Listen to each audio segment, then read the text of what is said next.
paz do Senhor, meus irmãos, graças a Deus, estamos aqui mais esta noite para darmos continuidade ao nosso compromisso de sempre, de expor a palavra de Deus e tão somente a palavra de Deus. E esta palavra se encontra em 2 Crônicas, capítulo 32, onde já fizemos a leitura, e nós vamos considerar, dentro da leitura já realizada de 2 Crônicas, capítulo 32, que a vida com Cristo, a vida com Deus, ela nunca foi a vida de deleites, ela nunca foi o passeio colorido pela teologia da prosperidade, pela teologia coach e outras, entre aspas, teologias que são comunicadas por aí. Mas ao analisarmos o contexto do que temos aqui em 2 Crônicas, capítulo 32, nós percebemos que Ezequias, como um grande avivalista, como um homem usado por Deus,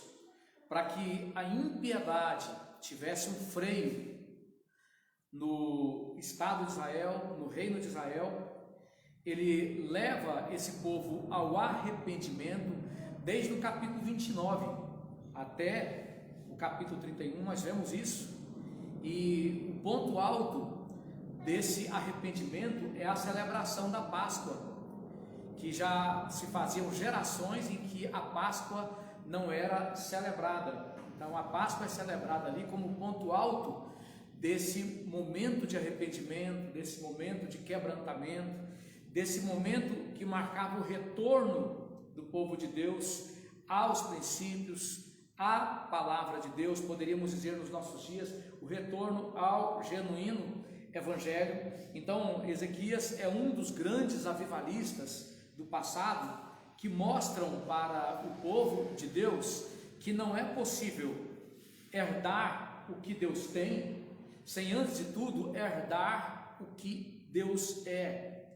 Considerando que do Senhor é a terra e toda a sua plenitude, aquele povo estava ali na terra de Israel, que era a terra da promessa feita aos seus pais, aos patriarcas, e aquele povo estava herdando a terra que era a terra da promissão, mas de uma forma infiel. Estava herdando a terra e usando-a de formas a afrontar a Deus, ao invés de adorar a Deus. Isso trouxe a ira de Deus sobre aquele povo, e Deus tinha dado início a um processo de revogação das suas promessas, de revogação dos seus benefícios. É isso que Deus faz. Todas as vezes que alguém passa a usar aquilo que lhes foi concedido para o propósito que na eternidade Deus traçara, então Deus entra com um processo de revogação. Daí o salmista Davi dizer que a vida é uma concessão de Deus. A vida podemos colocar desta forma, a vida é uma outorga, a vida é uma permissão de Deus, a vida é uma autorização de Deus para que através dela nós façamos o que lhe apraz. E isso explica plenamente o problema da humanidade. Por que que todo o universo, toda a criação, ela está passo a passo morrendo? Você sabia disso? Que todo o universo ele está num processo contínuo de desintegração. Você sabia que assim que você nasce, imediatamente 30 mil células pelo menos morrem? Quando cada ser humano nasce, quando aquela criança nasce, pelo menos 30 mil células morrem imediatamente. Isso é muito cheio de significado para nós, porque entendemos que está em curso um processo de revogação da parte de Deus, da concessão que ele fez ao homem por causa do pecado.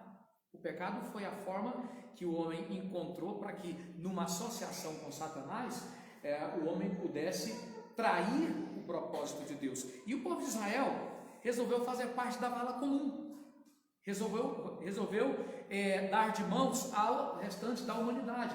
Eles que foram chamados para ser o povo referência, para ser o povo que fosse para as demais nações luz, fosse para as demais nações a bandeira dos valores de Deus resolveram fazer a mesma coisa. Ezequias assume o governo do seu povo nesse contexto de apostasia, nesse contexto de traição aos propósitos de Deus. Então ele faz uma reforma profunda quando ele destrói os valores que Acais, seu pai, tinha erigido, tinha construído para que a nação de Israel viesse a ser com as demais nações mais do mesmo, para que a nação de Israel pudesse deitar na vala comum das demais nações. Então o rei Ezequias, ele faz uma reforma, e essa reforma ela é caracterizada pelo arrependimento.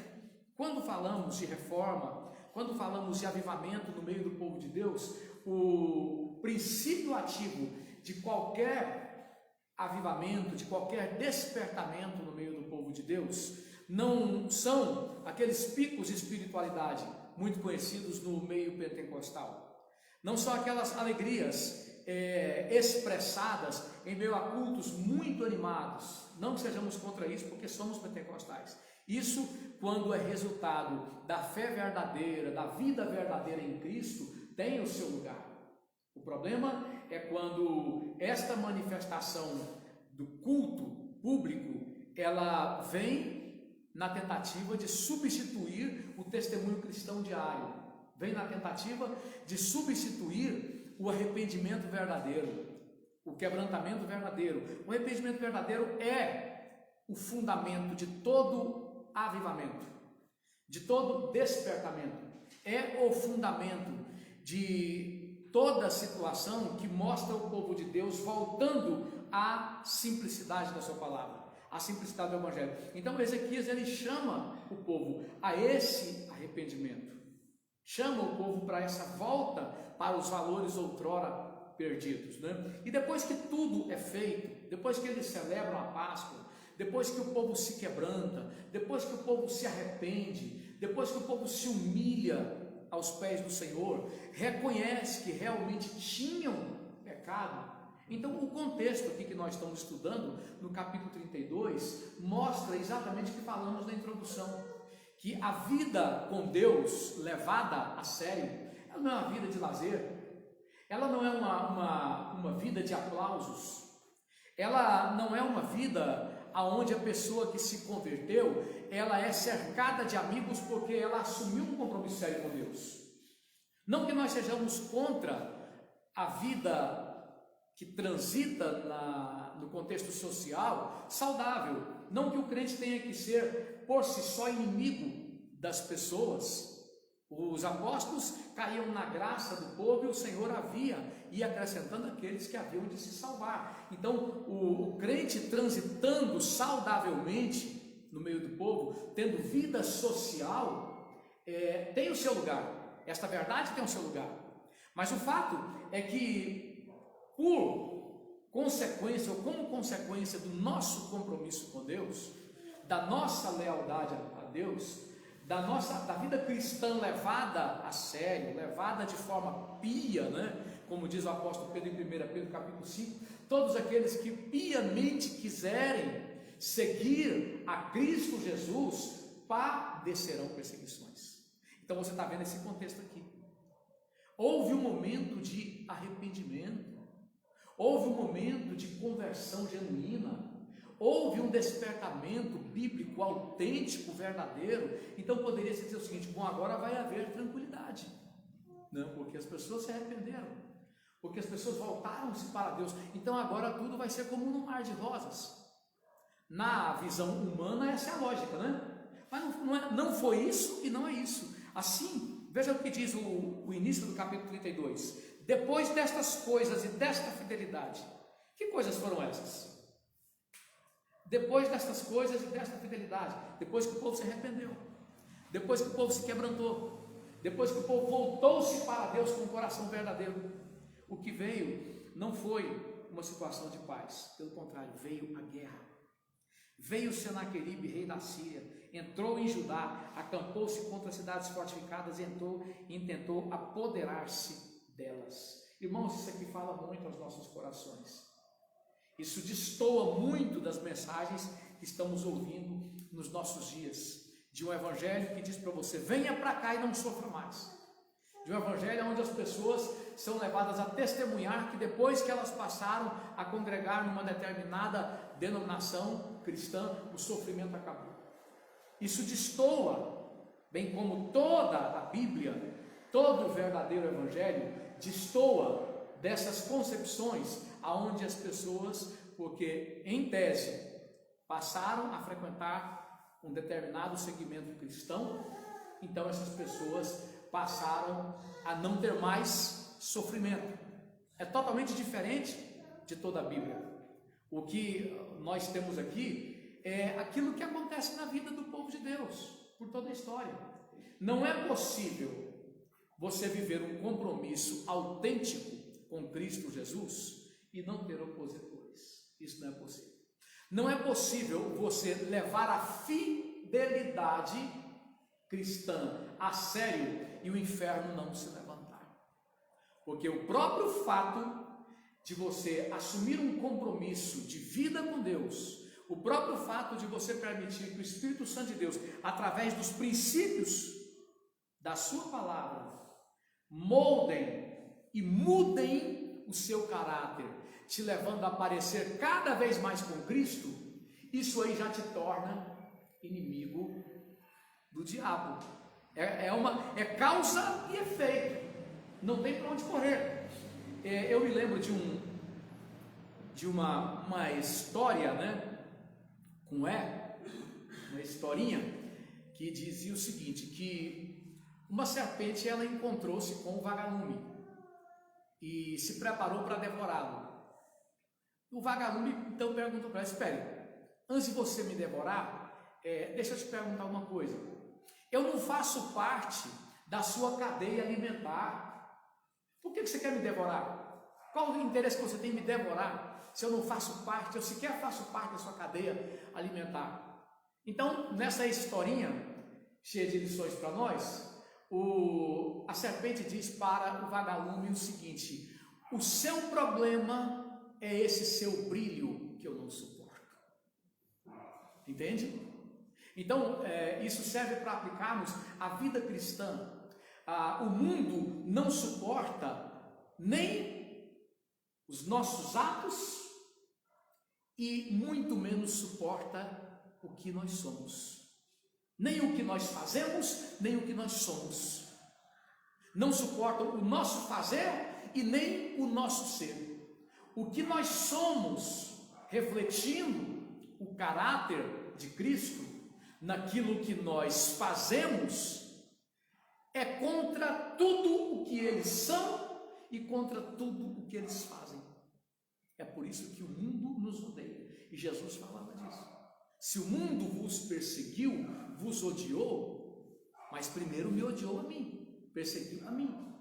E o apóstolo João é claro nisso quando diz em 1 João capítulo 5, versículo 19: o mundo inteiro jaz no maligno. Irmãos, que coisa! Pare para pensar que na história da humanidade, o mundo nunca realizou uma convenção internacional para defender Deus, para defender a palavra de Deus. Você não vai ver nos anais da história um só momento em que as nações, você já pensou? A ONU, que hoje apoia totalmente a causa do Islã, hoje é totalmente apoiadora da causa comunista, hoje é totalmente contra Israel, é totalmente contra os princípios da palavra de Deus. Você já pensou a ONU fazendo uma convenção para tratar dos valores bíblicos e preocupados os delegados da ONU com os valores bíblicos? Já parou para pensar nisso? Na impossibilidade disso acontecer? As demais organizações internacionais reunidas, preocupadas com os temas bíblicos, jamais, pelo contrário, eles se reúnem, os grandes fóruns internacionais, eles se reúnem sem cessar, com a finalidade de erradicar, de destruir os princípios da palavra de Deus. Então, quando o povo de Deus vive esse compromisso na íntegra com a palavra de Deus, ele suscita a fúria de Satanás, que acontece na instrumentalidade dos reis, dos governantes, dos grandes, dos pequenos e dos grandes. Também, esse acontecimento aqui, internacional, na época do rei Ezequias é uma realidade de hoje. Hoje você tem todos eles. Hoje você tem os magistrados do mundo inteiro. Você tem os legisladores, os parlamentares do mundo inteiro. Você tem os governantes, os chefes do executivo do mundo inteiro, os psicólogos. Você tem aqueles que são encarregados de ensinar, aqueles que estão imbuídos do dever de comunicar o ensino no dia a dia. Todos eles, a uma só voz, trabalham incansavelmente para que os princípios da palavra de Deus sejam arrancados, sejam destruídos. E para que eles façam isso, eles têm que atacar a quem? Atacar aqueles que estão comprometidos com esses valores, que são o povo de Deus. Então o rei da Síria, aqui ele representa toda esta realidade internacional. Ele vem contra Judá, porque o reino do norte tinha sucumbido já. Ele estava avançando e destruindo todas as demais nações, até porque essas demais nações tinham sido entregues por Deus a ele, por causa da falta de compromisso delas em seguir a Deus. Então agora ele volta-se para o reino de Judá, porque ele sabia que estava no caminho dele, para que ele pudesse levar a termo os seus planos malignos, de consolidação de uma hegemonia internacional, de acordo com os valores da impiedade, né? E os demais versículos, para além do versículo 9 que nós não lemos, mostra a soberba, mostra a arrogância, quando ele coloca Deus em pé de igualdade com as divindades, ou seja, Deus é apenas mais um Deus. Você quer fazer valer os seus valores, que são resultado de uma concepção mística, supersticiosa, como das demais nações também tinham seus deuses, suas divindades, e tiveram que se vergar. Eles tiveram que ter seus altares, seus cultos, seus valores, vamos dizer assim, reconciliados com a percepção de poder dos assírios. Eles tiveram que se curvar e seus valores tiveram que entrar em sintonia com os valores dos assírios. Hoje o que acontece não é diferente, né? O mundo globalizado entende que os valores cristãos são resultado, eles até usam termos assim, bem rebuscados, né? Eles dizem que os conceitos cristãos são fruto de construtos, eles usam esse termo, são construtos sociais, que mudam de tempo em tempo. Por exemplo, o casamento monogâmico, a família patriarcal, isso aí é uma questão de construtos sociais.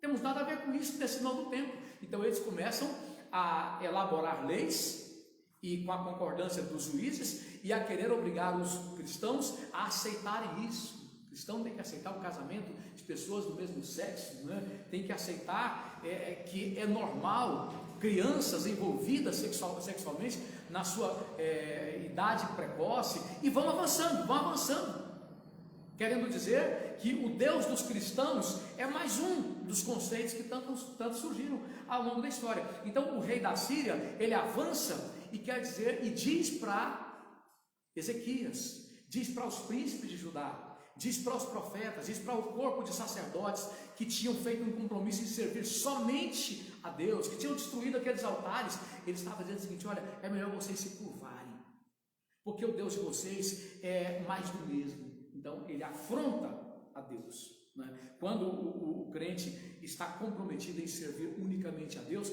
ele vai lidar muito com a afronta, ele vai lidar muito com o escárnio, ele vai lidar muito com o menosprezo, com a desfeita, porque as pessoas, elas estão do lado da plateia. O homem sem Deus, a sociedade sem Cristo, e muitos crentes também que não são convertidos, eles estão do lado da plateia, eles estão do lado do glamour, eles estão do lado da fama. E se eles começarem a passar por alguma hostilidade por causa da palavra de Deus, eles abrem fora mesmo. Eles ficam no meio do povo de Deus, enquanto a igreja está vivendo vamos dizer assim, um céu de brigadeiro, uma calmaria. Mas se vier uma situação de conflito, de perseguição, de pressão, eles caem fora, porque estão comprometidos com a glória desse mundo. Então, esse povo que estava aqui com Ezequias naquela época, eles estão representando o cristianismo, o evangelho, o povo de Deus verdadeiramente comprometido, e comprometido de forma incondicional, né? Porque a instrução que o rei Ezequias dá aos seus embaixadores quando lidam com a afronta era de fazerem silêncio, né? O capítulo 38 de Isaías, o capítulo 20 de 2 Reis também coloca, é o contexto de tudo isso, em que eles sobem ali e chegam ali perante os muros, diante de uma soldadesca já intimidada, porque a Síria era o maior império do mundo, né? Então eles já tinham derrubado todo mundo. Então eles chegam diante daqueles homens ali e falam palavras afrontosas, e ainda vem um embaixador e diz: olha, fala na sua língua, porque nós entendemos. Não fale em hebraico, para que o povo não fique escandalizado. Ele disse: não, eu vim falar, foi para todo mundo, e fala na língua do povo mesmo, ali blasfema contra Deus, ali afronta a Deus, porque esse é o objetivo, irmãos. O objetivo do homem sem Deus, da sociedade sem Cristo, é afrontar. Qual a finalidade que existe? O que está por trás da postura do ímpio? O que o ímpio chega ali, homem com homem, num restaurante onde está pai de família, mãe de família, crianças, e homem com homem se trava ali beijando beijo de língua?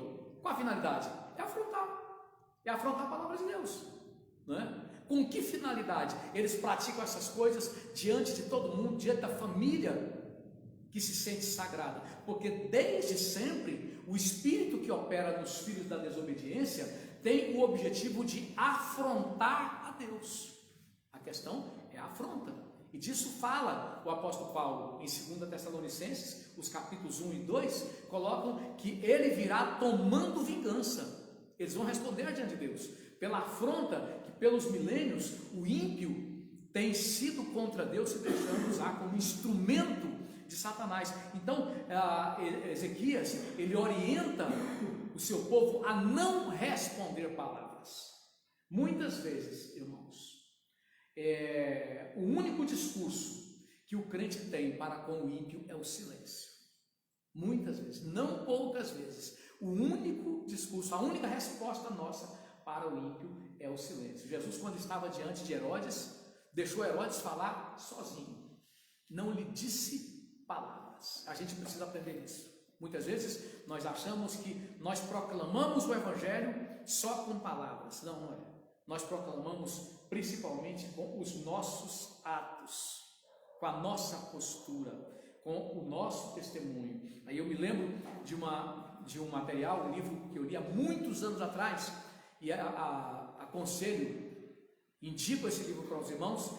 O nome é Pedagogia de Jesus, né? E eu lembro de uma frase que está ali, dentre várias, que ele dizia com relação ao testemunho de alguém. Quando o testemunho de alguém não é verdadeiro, quando o testemunho de um crente não é verdadeiro, então eu dizia o seguinte: o que você grita tão alto que eu não posso ouvir o som das suas palavras. Pense nisso.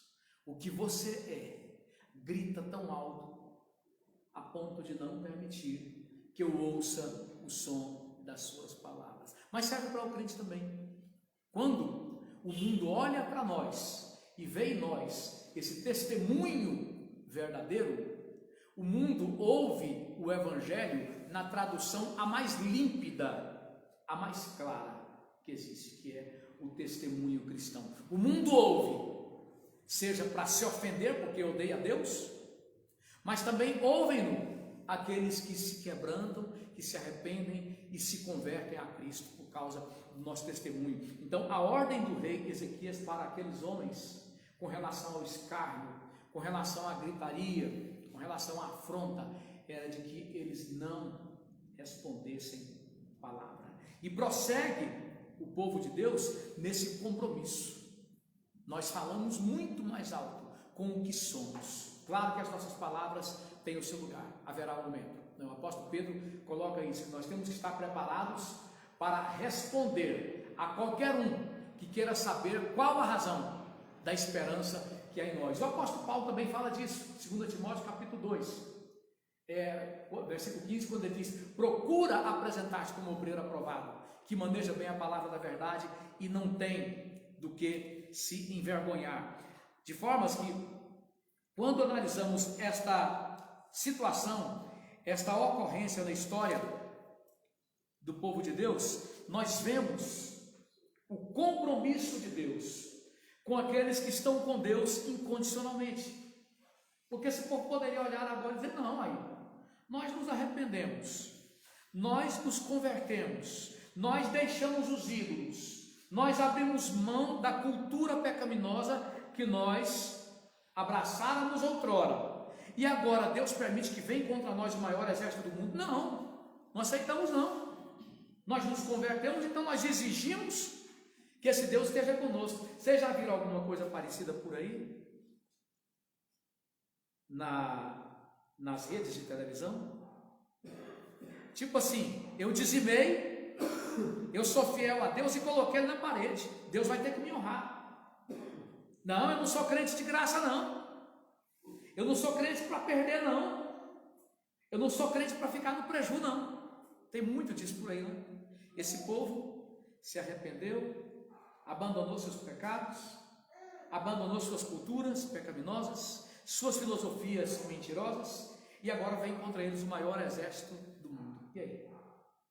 O texto aqui mostra, pelo contrário, o silêncio desse povo diante daquela situação.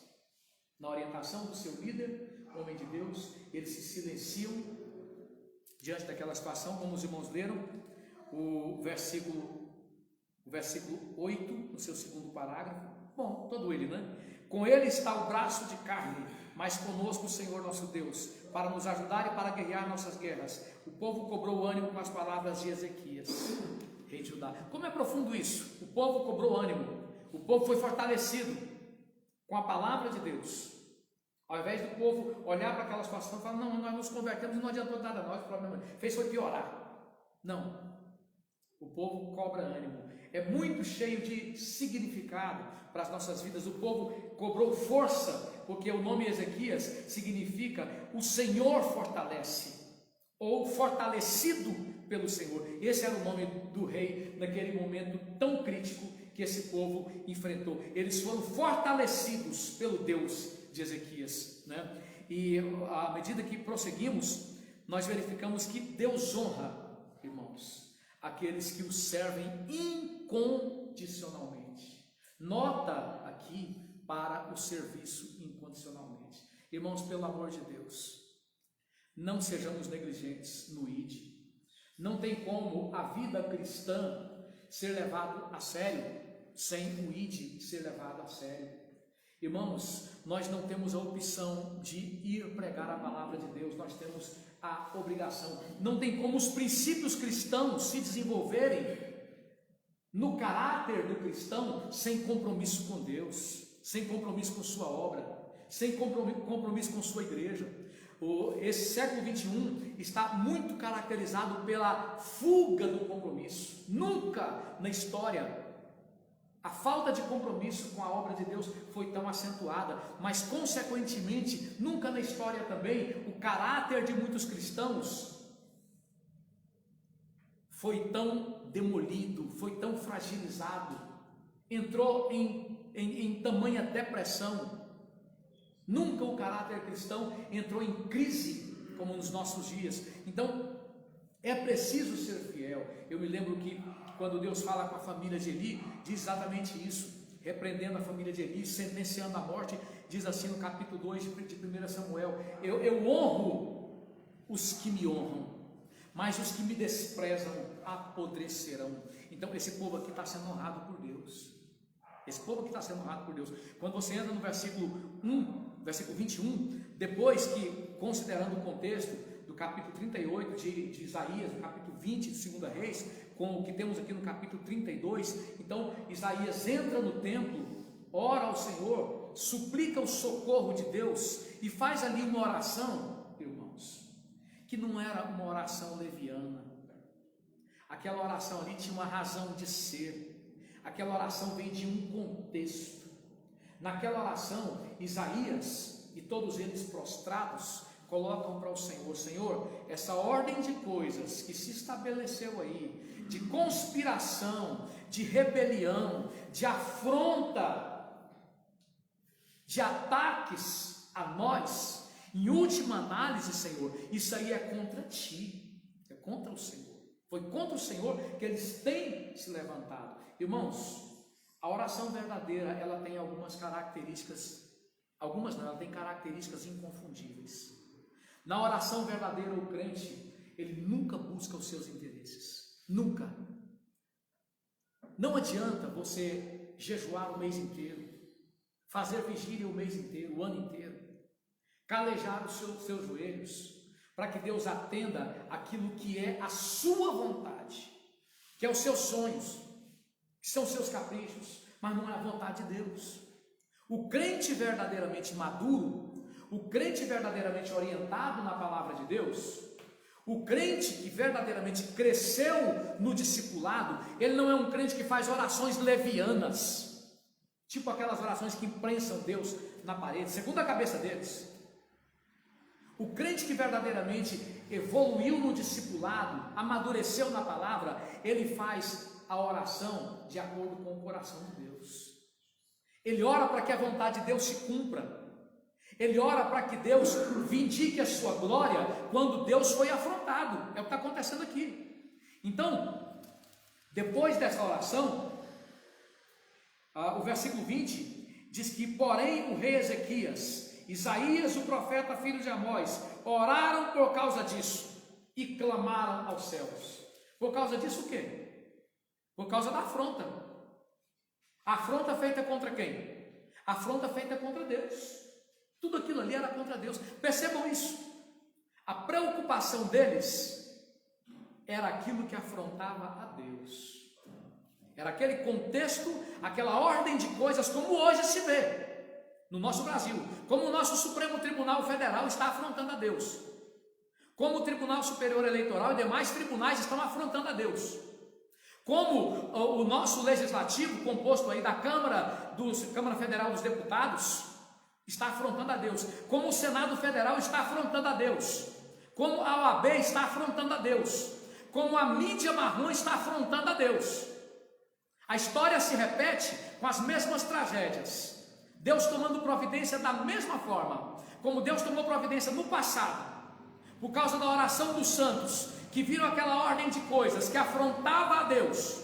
E o contexto a partir do versículo 21 diz que o anjo do Senhor veio e feriu o exército dos assírios e matou 180 mil deles, acabou com eles, acabou com aquele poder que aparentemente era intransponível, era invencível. Ouçam os senhores que estão usando suas togas, que estão usando suas credenciais parlamentares para afrontar a Deus. Ouçam, saibam que o Deus que agiu no passado, Ele age hoje e vai agir na vida de vocês. Deus não se deixa escarnecer, é o que a palavra de Deus coloca lá em Gálatas capítulo 6. De modo que, ouvindo Deus esta oração, o Senhor enviou um anjo que destruiu todos os homens valentes, os chefes e os príncipes no arraial do rei da Síria. E este, com o rosto coberto de vergonha, voltou para a sua terra. Tendo ele entrado na casa de seu Deus, os seus próprios filhos ali o mataram à espada. Assim livrou o Senhor a Ezequias e os moradores de Jerusalém das mãos de Senaqueribe, rei da Síria, e das mãos de todos os inimigos, e lhes deu paz por todos os lados. Irmãos, o proverbialista diz no capítulo 4 de Provérbios, versículos 18 seguintes, que o caminho dos pérfidos, o caminho dos perversos é intransitável. Você vê o perverso, o salmista Davi diz o seguinte, que ele viu o ímpio crescer e se espalhar. Que coisa, né? Que coisa incrível, né? E ele também disse, olha, crescem os ímpios e se levantam, mas para serem destruídos para sempre. Essa é a finalidade do crescimento do ímpio. Esse é o motivo pelo qual Deus faz o ímpio crescer, é para ele se tornar bem visível. Não tem um ditado popular que diz que quanto maior a altura, como é que é o restante? Maior a queda, é verdade? Aí, entendendo isso aí, Deus diz para o salmista Davi que ele não deve se indignar por causa do sucesso do ímpio, por causa do poder aparentemente invencível do ímpio. Esses soberbos que estão aqui na nossa nação, na América do Norte, na Europa, afrontando a Deus, parece que eles são invencíveis, parece que eles são deuses, parece que ninguém vai brecar esses homens, mas isso não é novo, isso sempre aconteceu pela história. Se você for analisar o contexto, que não vai dar tempo de ler aqui, porque estamos gravando, senão a ministração fica muito longa, mas se você for analisar o contexto, nos capítulos que ele está inserido, capítulo 38 de Isaías, 22 de 2 Reis e o 32 de 2 Crônicas, você vai perceber ali, o rei da Síria era como todos os outros do passado, parecia invencível, parecia que ele seria eterno, parecia que ninguém nunca iria brecá-lo, mas aí cumpre-se a palavra que Deus disse para o salmista Davi: eles crescem, mas é para serem destruídos para sempre. Eu vi quando eles se expandiram como o Líbano na sua terra natal, mas eis que eu passei e eu procurei, depois eu não encontrei mais. Desapareceu. O sucesso do ímpio, o poder dos perversos, o poder dos arrogantes, dos prepotentes, dos soberbos. Sabe por quê? Deus deixa isso muito claro: minha é a glória e a outrem não darei, nem o meu louvor às imagens de escultura. Deus não divide, irmãos, sua glória. Você quer saber quando alguém está pertinho da queda? Você quer saber qual que é uma característica inconfundível da queda? É a soberba, é a arrogância. Quando o nariz está empinado, isso em qualquer setor, em qualquer área, seja na igreja, seja na família, seja na empresa, seja na política, seja no governo, aonde for, quando você vê que o nariz está lá em cima, você não tenha dúvida, aquele é um sinal característico, infalível da queda, porque Deus não divide sua glória. O nariz empinado, ele é sempre contra Deus. Ou a pessoa desce daquela soberba, ou Deus o desce de lá da pior maneira possível, da maneira pior, a mais inimaginável possível. Deus o desce. E foi assim que aconteceu com ele. Que fim para alguém que parecia invencível. Ele morreu na mão dos seus filhos. Esses homens que estão brincando com Deus no nosso país, usando o aparelho do Estado para escarnecer de Deus, não só no Brasil, mas na América do Norte, na Europa, mundo afora, esses homens, eles não sabem com quem estão mexendo, não sabem com quem estão lidando, porque a história simplesmente se repete. E o que deve nos chamar a atenção aqui, irmãos, do modo muito especial, tem duas coisas que eu gostaria de colocar para os irmãos antes do fim dessa ministração. A primeira delas é que aprove a Deus usar o seu povo para que justiça seja feita. Pela história, Deus usou o seu povo, muitas vezes usou o seu povo, como usou aqui Ezequias, como usou Davi no passado, usou vários outros, derrubando exércitos. Muitas vezes ele usou o seu povo, testemunhando a sua palavra até a morte, e orando e também fazendo com que situações mudassem, ainda que com o martírio do seu povo, mas pela história, Deus conduziu o mundo através da igreja. A igreja é a coluna da verdade, a igreja é o fundamento, a igreja é a base, a igreja é o instrumento de Deus, como guardiã dos valores eternos, imutáveis, da sã doutrina, dos princípios através dos quais Deus haverá de julgar grandes e pequenos. Então, Deus, ele conduz a história através do seu povo. Isso deve pesar sobre o seu ombro, como servo de Deus. Isso deve pesar muito sobre o seu ombro, como serva de Deus, aonde quer que você esteja, aonde quer que você trabalhe, aonde quer que você se insira no contexto social. Você deve caminhar sempre pensando nisso, o tamanho da sua responsabilidade no meio da sociedade em que você vive. E a última verdade que eu gostaria de colocar para os irmãos, não vou ler porque o tempo já se esgota, do capítulo, do versículo 24 até o versículo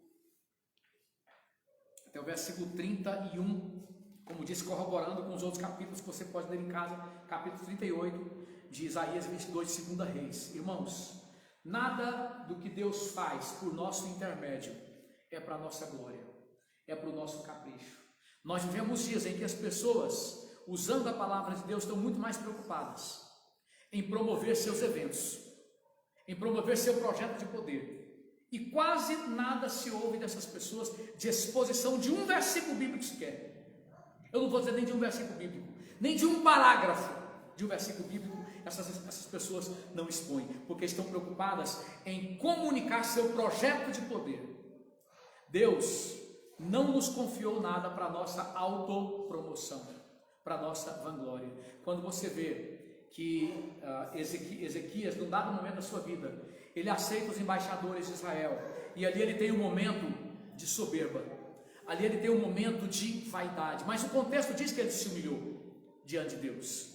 É possível que em algum momento nós nos tornemos deslumbrados com alguma posição que Deus nos confira, mas nós temos, irmãos, que estar em todo o tempo dispostos a nos quebrantar, dispostos a nos humilhar, dispostos a descer, dispostos a clamar ao Senhor para que Ele nos humilhe cada vez mais, para que Ele nos quebrante cada vez mais, para que Ele nos faça descer de qualquer trono que nós concebemos em nossos corações e vivamos a mesma vida que viveram os santos profetas, que viveram os apóstolos e, sobretudo, o mesmo estilo de vida que viveu aquele Senhor, que sendo Deus, está lá em Filipenses capítulo 2, embora sendo Deus, Ele não usurpou ser igual a Deus, mas esvaziando-se de si mesmo, foi obediente até a morte, e morte de cruz, pelo que Deus o exaltou soberanamente, determinando que diante dele todo joelho se dobre e toda língua confesse que Jesus Cristo é o Senhor, para a glória de Deus Pai. Feche os seus olhos nesse momento. Quero orar pela sua vida, para que você possa se abrir de formas que a sua vida seja um instrumento de Deus para esta geração tão carente de pessoas que tenham o mesmo testemunho de Ezequias, que embora não fossem perfeitos, mas eram pessoas que abriam os seus corações para se humilhar, para se quebrantar quando erravam, de formas que Deus pôde concluir na vida dele a obra que ele um dia começou. Pai amado, no nome do Senhor Jesus, nós oramos a Ti neste momento e nos humilhamos aos Teus pés, Senhor, mais uma vez reconhecendo os nossos pecados, os pecados de nossas famílias, os pecados, Senhor amado, de nossa sociedade, os pecados de nossa nação, os pecados da nossa geração. Assim como Ezequias, os homens de Deus do passado oraram, clamaram e suplicaram para que o Senhor estendesse suas mãos com quebrantamento, conduzindo o povo ao arrependimento, ao quebrantamento. Assim também nós oramos nesse tempo, Senhor amado. Conceda, meu Deus amado, que nossas crianças, que nossos adolescentes, nossos jovens, nossos velhos, ó Senhor amado, possam descer do seu pedestal de arrogância, do seu pedestal de vaidade, de soberba, e se quebrantar na Tua presença, Senhor.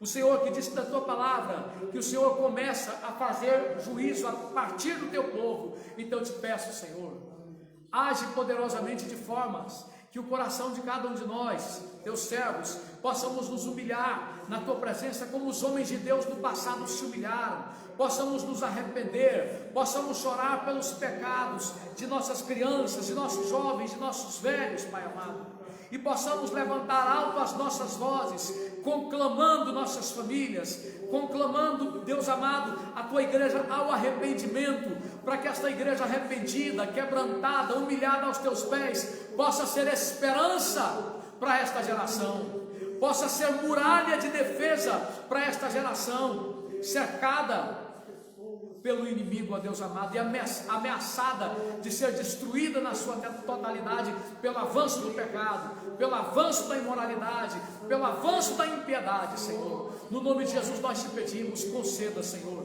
que o espírito de súplica, que o espírito de arrependimento, ó Deus amado, tome conta do coração de nossas crianças, jovens e velhos, Senhor amado, que a igreja perceba na pessoa de cada um dos seus membros, de cada um dos seus obreiros, de cada um dos seus pastores, que ela não precisa não é de catedrais, que ela não precisa não é de grandes nomes, que ela não precisa não é de luxo, que ela não precisa não é de fama, que ela não precisa não é de requinte, mas ela precisa é chorar na presença de Deus pelos pecados que têm entrado em seu seio, que têm feito parte do seu convívio.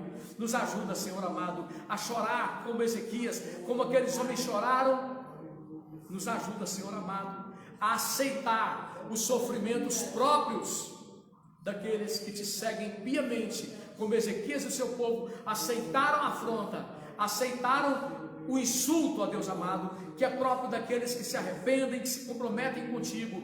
E nos ajuda também, Pai amado, a confiar pacientemente de que o Senhor vingará o seu povo, de que toda afronta, de que todo levante contra a igreja, o Senhor a seu tempo dará a resposta. É a nossa oração, Pai amado, que a nossa confiança em Ti seja uma confiança de fato inabalável e definitiva. No nome de Jesus nós oramos e agradecemos, que desta forma o amor de Deus Pai, as consolações do Espírito Santo de Deus, a graça do Senhor Jesus seja sobre todos os santos aqui e em toda a terra, e todos digam amém. Amém. Graças a Deus.